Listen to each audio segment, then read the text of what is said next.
আজকে ভাইপোদের সাথে চলে আসলাম আরেকটি এলাকায়। এই এলাকাগুলো নতুন নয়, বরং বেশ পরিচিত।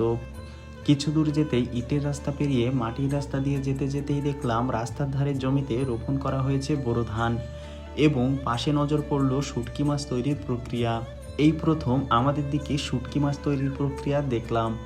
আমাদের জেলা মাছ চাষ দেশে বিদেশে মাছ রপ্তানির জন্য অনেক প্রসিদ্ধ, তবে আমাদের দিকে শুটকি মাছ খুব বেশি খাওয়া হয় না। মেঠো পথের ধার দিয়ে তাল গাছের সারি দেখতে দেখতে আমরা চলে গেলাম মাঠের মাঝখানে। এখানে একদিকে চলছে বোরো ধানের চারা রোপণের প্রস্তুতি এবং অন্যদিকে রয়েছে সরিষা ও গমের ক্ষেত। ফসল ভর্তি মাঠের দৃশ্য দেখে ভাইপোদেরকে ফ্রেমবন্দি করে আমরা রওনা দিলাম অন্য এলাকায় যাওয়ার উদ্দেশ্যে। তুমি মিশেছো মোর দেহের সনে। আমাদের এদিকে এই ঘেরগুলোতে অনেক প্রকারের মিঠা পানির মাছ চাষ করা হয়।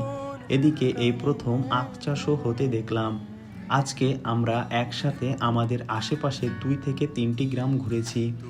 অবশেষে বাংলার প্রকৃতির সেই চিরচেনা রূপ দেখতে দেখতে আমরা বাড়ির পথে রওনা হলাম।